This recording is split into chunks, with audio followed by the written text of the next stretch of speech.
인생의 노종기에는 많은 장애물이 있습니다. 건강의 장애물, 가정의 장애물, 또는 살아가면서 환경에서 오는 장애물, 경제적인 장애물들, 수많은 장애물을 만나게 됩니다. 그런데 세상하면 이런 장애물이 있는 것이 아니라 우리 신앙생활에도 이런 장애물이 수없이 있습니다. 이스라엘 백성들이 애굽을 나와 저 가나안까지 가는 길이 목적지입니다. 근데 그 과정에 홍해를 건너야 하고 여리고성이 무너뜨려야 하고 요단도 건너야 하고 또는 아이성도 무너뜨려야 했습니다.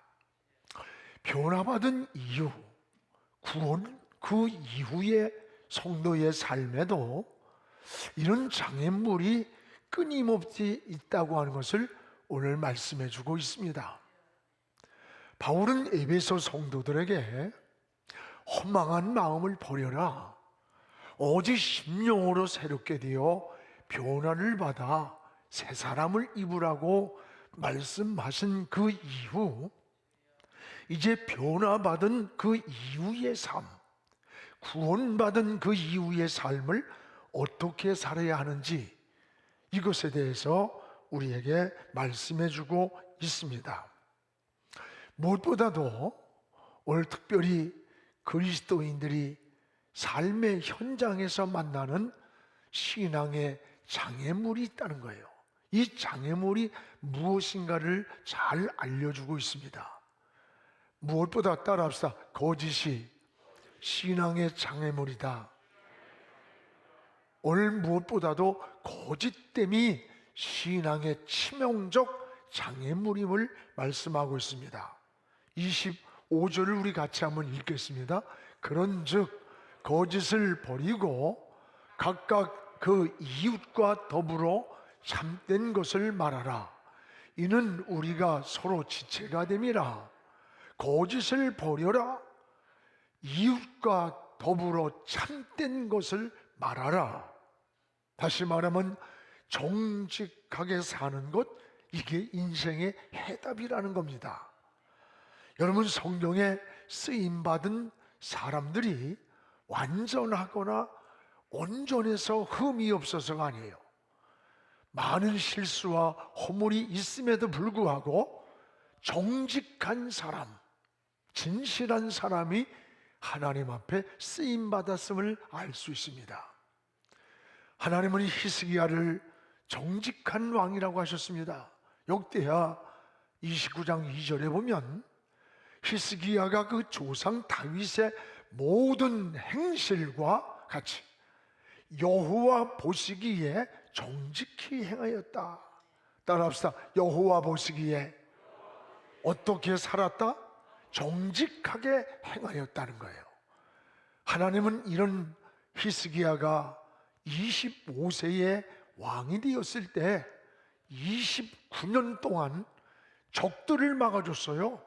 나라에 번영을 주셨고 축복을 주셨던 겁니다. 여러분, 정직하게 사는 게 어리석어 보이고 손해를 보는 것 같지만 아닙니다. 정직하게 살면 어디를 가든지 신뢰를 얻습니다. 마음이 평안합니다. 불안과 두려움이 없이 당당할 수가 있습니다. 인간관계에서도 마찬가지예요. 이 정직함이 중요한 거예요. 구원받은 이후, 변화받은 그 이후의 삶을 어떻게 사느냐? 정직히 살아야 한다는 거예요. 부부간에도 친구간에도, 여러분 직장 동료 간에도 사회 어디에서든지 정직이 중요하고, 사업을 해도 정직하게 하는 것이 성경적 방법이라고 하는 것을 기억해야 됩니다. 잠언 11장 1절에 우리 같이 한번 읽어봅시다. 속이는 저울은 여호와께서 미워하시나 공정한 추는 그가 기뻐하신다. 여기에 속이는 저울, 공정한 추, 하나님이 미워한다, 기뻐한다. 속이는 거짓된 저울을 하나님은 미워한다는 거예요. 미워하는 자를 어떻게 축복하겠어요? 여러분 또 신명기 25장 13절에도 우리 같이 읽읍시다. 너는 내 주머니에 두 종류의 저울추 곧 큰 것과 작은 것을 넣지 말라. 너는 내 주머니에 두 종류의 저울추라 그랬어요. 이 두 종류의 저울추가 뭘까? 우리는 장사를 하든지 사업을 하든지 저울추를 속이며 거짓된 짓 하지 말라는 거예요. 작은 것, 큰 것을 넣고 속이는 그런 짓을 하지 마라. 하나님은 그것을 미워한다? 미워한다는 거예요. 우리가 하나님과의 관계든 또 사람과의 관계든 정직하게 사는 것이 중요한 거예요. 거짓되게 살면 하나님 앞에 늘 자신감이 없고 떳떳하지가 않아요. 여러분 기도를 하면서도 확신이 오지를 않고 은혜가 막히고 응답이 막히게 되는 겁니다. 오늘 그래서 다윗도 한때에 하나님을 속이고 사람을 속이려고 했지만 속일 수 없는 하나님의 눈을 깨닫고 매일 밤 침상이 젖도록 하나님께 기도한 게 뭐예요? 시편 51편 10절 아닙니까? 하나님이여 내 속에 정한 마음을 창조해 주시고 내 안에 정직한 영을 새롭게 해주세요. 내 속에 정직한 마음을 달라는 거예요. 이게 하나님께 고백이었어요. 다윗같이 허물과 실수 많은 사람이 어디 있어요? 그럼에도 불구하고 정직하게 회개하며 하나님 앞에 나갈 때 하나님은 그의 시에서 예수 그리스도가 나섰던 겁니다. 오늘 변화받은 우리 이후의 그리스도의 삶, 구원 그 이후의 그리스도의 삶을 어떻게 사는 거냐? 정직하게 살기를 힘쓰는 거예요. 정직한 믿음, 정직한 기도를 드리고 정직한 헌금, 정직한 생활이 중요한 거예요. 여러분 거짓이 왜 이렇게 무서운 줄 알아요? 거짓은 영적으로 보면 마귀에게 속는 일이라고 그랬어요.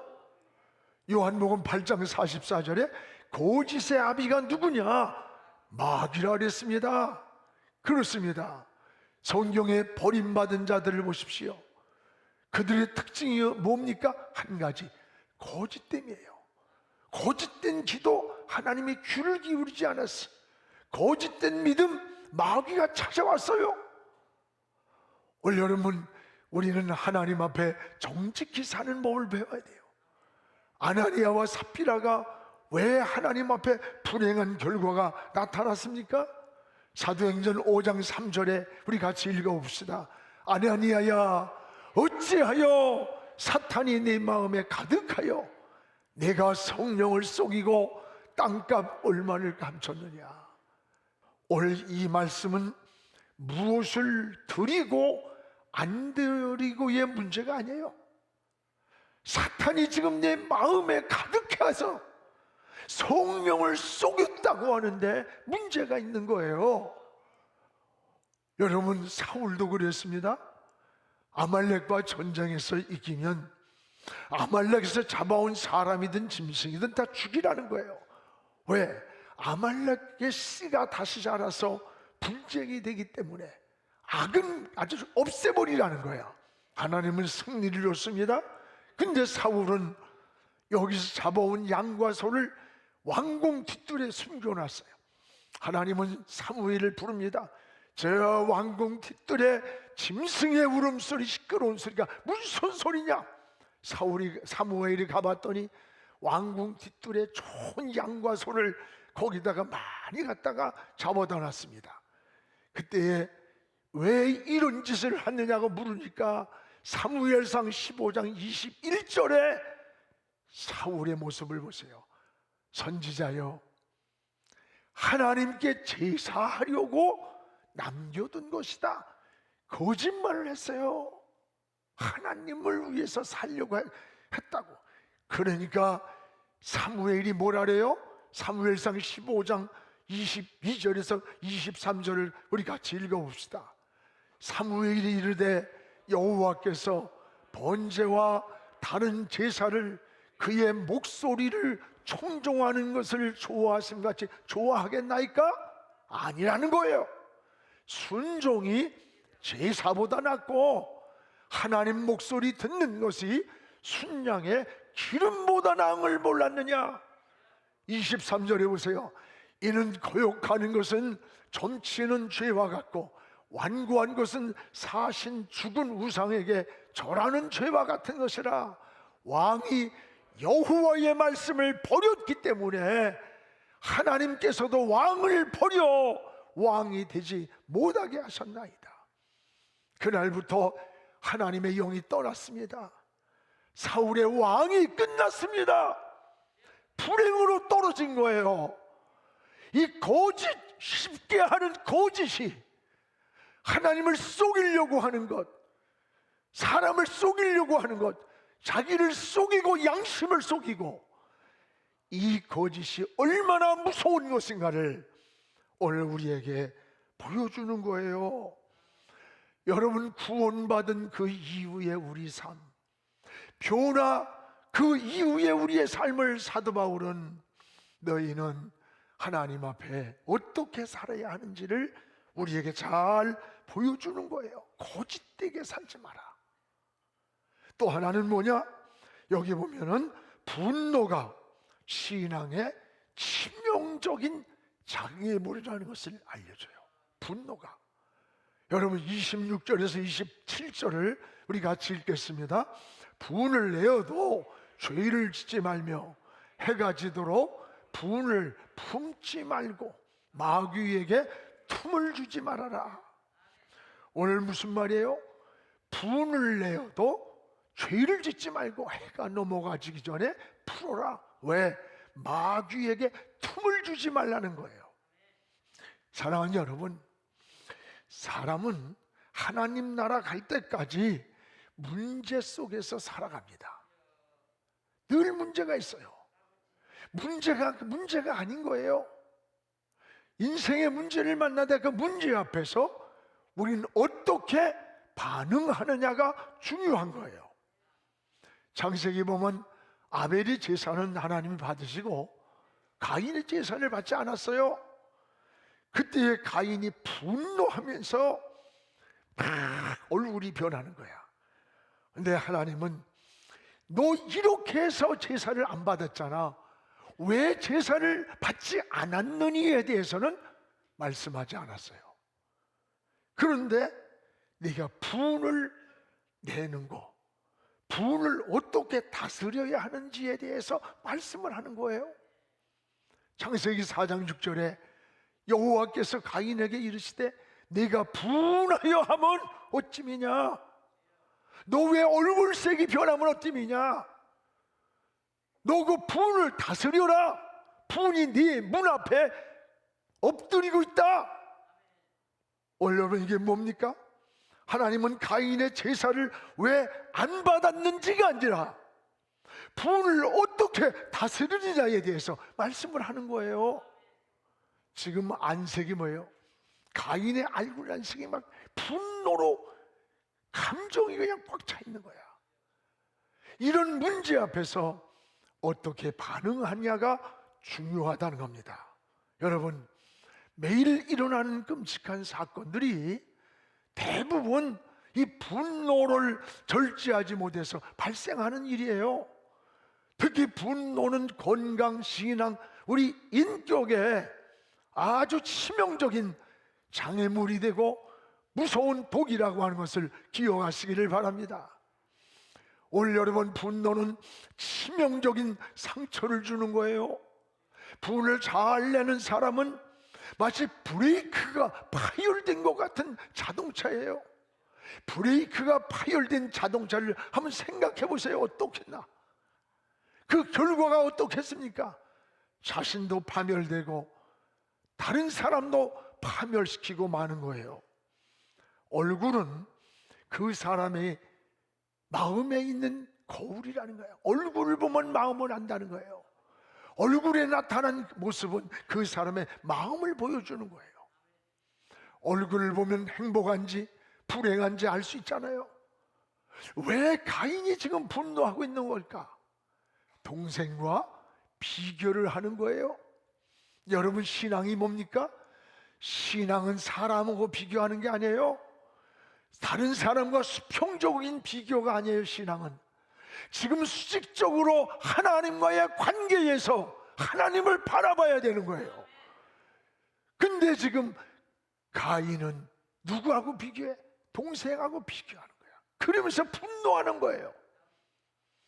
여러분, 봉사할 때, 헌신할 때, 기도할 때, 충성할 때도 마찬가지예요. 다른 사람하고 비교하지 마세요. 비교해서 잘했으면 교만하고 못했으면 주눅 들고, 아닙니다. 이건 마귀에게 속는 거예요. 우린 하나님의 관계에서 하나님과의 회복을 가져야 돼요. 우리는 어떤 문제를 만날 때 그 문제 앞에서 어떻게 반응하느냐, 이게 굉장히 중요한 겁니다. 마귀가 사용하는 3가지 무기가 있다고 합니다. 그 하나는 열등감이래요. 열등감. 사람이 열등감을 가지면요, 이 열등감은 낮은 자존감을 만드는 거야. 자신감을 잃고, 이 열등감에 빠지면 자신감이 없어져요. 절망과 좌절에 잘 빠지는 거예요. 여러분, 세상은 나보다 더 난 사람도 없고 못난 사람도 없어. 수십억의 인구 가운데 나는 나예요. 뒤에는 이가 똑같은 사람이 없다는 거야. 이게 하나님의 창조의 섭리고 축복인 거예요. 또 하나는 피해의식입니다. 여러분, 피해의식이 많은 사람은 분노가 많고요, 이 오해하길 잘해. 다른 사람을 그냥 지 속에서 그냥 소설을 쓰면서 오해하는 거야. 세월이 지나가 보면 아무것도 아닌 거야. 이 피해의식이에요. 여러분, 오해와 이해는 동전의 양면과 같아요. 또 하나는 뭔 줄 알아요? 비교의식입니다. 비교의식이 많은 사람은 시기심이 많아. 이 질투심이 속에 많아요. 비교의식은 분노를 일으키는 거예요. 우리의 영혼을 파괴시킨다는 것을 알아야 됩니다. 오늘 가인이 하나님의 제사에 연락하지 않았으면 어떻게 해야 돼? 이건 동생하고 분노할 문제가 아니라 하나님을 향하여 엎드려야 돼요. 회개해야 돼요. 하나님과의 관계에서 답을 찾아야 하는데 가인은 분노로 반응을 한 거야. 동생을 죽이는 살인자가 되었고, 모든 축복이 파괴되었고, 불안과 두려움으로 일생을 불행하게 살다가 끝이 나는 거예요. 문제는 문제를 만날 때 어떻게 반응하느냐. 여러분, 때로는 여러분 누구를 만나서 오해될 때도 있고, 그럴 때 여러분이 어떤 마음으로 반응하느냐가 중요한 거예요. 우리가 세상 살다 보면 솔직히 분노하고 화가 날 때가요, 얼마나 많습니까? 참, 이런 것이 없다면 인간이 아니에요. 그건 신이지. 여러분, 정신병자가 아니고서야 억울할 때, 손해를 날 끼쳤을 때, 모함을 나를 하는데, 배신을 당할 때, 그리스도인이라고 해서 무슨 은혜 받고 변화받았다고 해서 희죽이죽 웃으면서 살 수 있는 거 아니에요. 그래서 오늘 26절에 따라합시다. 분을 내어도. 이게 무슨 말씀이에요? 이 말씀은 누구나 분으로 인한 실수를 할 수 있다라고 하는 거예요. 은혜를 받았어도, 변화를 받았어도 분으로 인한 실수가 우리에게 있다는 거예요. 문제는 그 분을 내며 살 수 있는, 실수할 수 있는 일이 있지만 분을 오래 품고 있으면 마귀가 tum을 탄다는 데 주목해야 돼요. 그 분을 오래 품고 있으면 사탄이가 tum을 탄다는 거예요. 마귀는 tum을 타고 들어와서 죄를 짓게 하는 거야. 죄는 우리 인생을 하나님과 이간시키는 거예요. 그래서 해가 지기 전에 그 분을 풀어라. 이게 변화받은 그리스도인의 지혜고 믿음이고 감사고 신앙이라는 거예요. 여러분, 이게 어떻게 분을 풀 수 있어요? 우리 힘으로 안 돼요. 하나님을 바라보는 거예요. 잠자리 들기 전에 무릎을 꿇고 주님을 생각하는 거예요. 그때의 성령이 우리 안에서 근심을 해요. 탄식을 해요. 서운하게 분별을 줘요. 음식을 잘못 먹었으면 토하듯이 뭔가 우리 마음에 편하지 않을 때 우리의 삶을 불안케 하고 두렵게 하고 무겁게 하고 어둡게 해요. 그래서 그것을 주님을 바라보며 기도하게 하는 거예요. 신앙은 그래서 내 힘으로 하는 게 아닙니다. 하나님을 의지하는 거예요. 하나님, 내 마음이 이렇게 분노해요. 내가 소화가 안 돼요. 내 마음속에 이런 마음 때문에 무거워요. 잠자리 들기에 힘이 들어요. 도와주세요. 십자가를 바라볼 때 여러분, 우리 마음을 눈 놓듯 녹여주시고 성령이 우리 마음속에 감동을 주어서 토해내게 만들고, 그래서 누구나 분을 낼 수가 있지만, 그런 실수할 수 있지만, 해가 지도록 날이 바뀌어 오래 가서 마귀가 틈을 타고 들어오지 못하게 그걸 품지 말라는 거예요. 이게 신앙인들이 세상 사람들과 다른 겁니다. 이게 변화받은 그리스도의 삶이에요. 오늘 변화받은 그리스도인, 구원 그 이후의 그리스도의 삶은 해가 지도록이 아니에요. 분할 수 있어요. 혈기내고 실수하고 허물 수없이 많아요. 저도 많고 여러분도 많고. 그러나 해가 지기 전 주님의 이름을 부를 때, 무릎 꿇고 생각할 때 주님이 해결할 수 있는 힘을, 하나님의 은혜가, 성령이 우리 마음을 바꿔주는 거예요. 여러분, 구원 이후의 우리의 삶이, 변화 이후의 우리의 삶이 이런 은혜라는 것을 깨닫기를 주의 이름으로 축원합니다. 또 하나, 게으름이 신앙의 치명적 장애물이라는 거예요. 게으름이.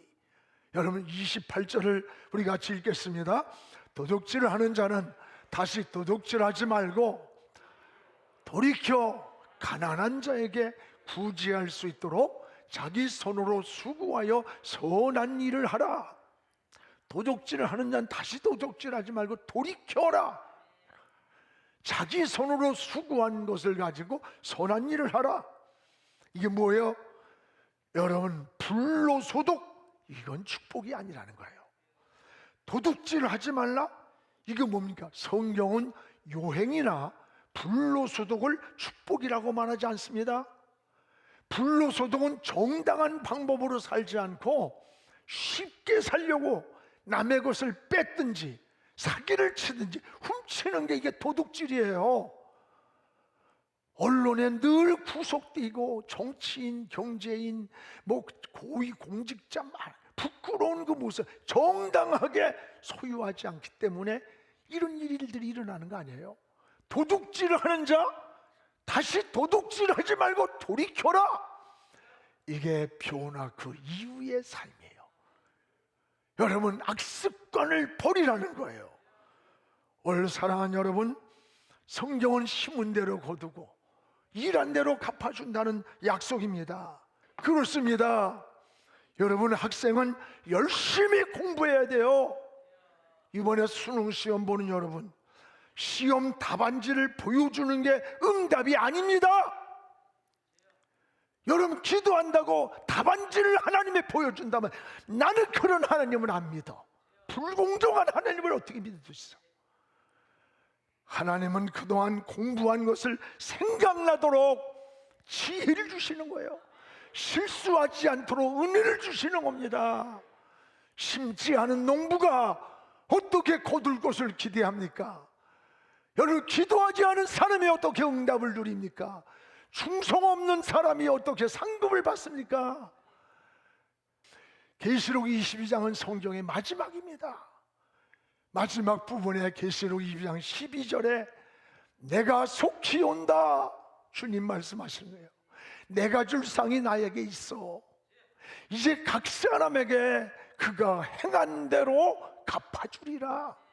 네가 수고하고 땀을 흘리고 노력한 대로 내가 갚아주겠다고 하는 약속입니다.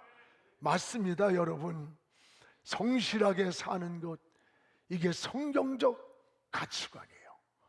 오늘 사랑하는 여러분, 오늘 우리의 신앙을 다시 한번 돌아보시기를 바랍니다. 우리는 성실하게 사는 성경적 가치관을 가지고 사업을 해야 돼요. 직장 생활을 해야 돼요. 가정 생활을 하면 그게 어리석어 보이지만은 사실은 결과에 평안이 되고 은혜요 축복이 되는 거예요. 또 하나는 자기 손으로 수고하여 선한 일을 하라 그랬어요. 자기 손으로 수고해서. 자기 손으로 수고라는 말은 정당하게 노력을 해서 얻은 소득, 이것이 신앙의 삶이라는 거예요. 하나님이 인간에게 쏟으라고 주신 세 가지가 있다고 하잖아요. 피와 땀과 눈물입니다. 이런 수고의 대가를 기다리는 게 신앙이에요. 우리가 근면하게 살려고 노력을 해야 돼. 그게 신앙인이 바로 사는 가치라는 거예요. 그래서 잠언 6장 6절에도 게으른 자여 개미에게 가서 그가 하는 것을 보고 지혜를 얻으라고 했어요. 개미한테 가서. 성경은 게으름을 악이라, 악, 무서운 악이다. 게으름을 부지런히 열심을 품고 여러분 주님을 섬기기를 주님의 이름으로 축복을 합니다. 사랑하는 우리 성도 여러분, 변화받은 그 이후의 삶을 어떻게 살아야 합니까? 거짓이 무서운 신앙의 장애물입니다. 분노는 마귀가 틈타는 통로입니다. 불로소득은 결코 하나님의 축복이 아닙니다. 그래서 근면하게 살기를 기도해야 되는 거예요. 변화받은 그 이후의 여러분의 삶, 구원 그 이후에 오늘 여러분의 삶은 어떻게 사는 것이냐? 이런 신앙의 핵심 가치를 마음에 새기고 거짓과 분노를 버리고 오늘 불로소득이 아닌 하나님의 은혜를 누리면서 신앙도 삶도 승리하는 우리 성도들 되기를 주님의 이름으로 축복합니다.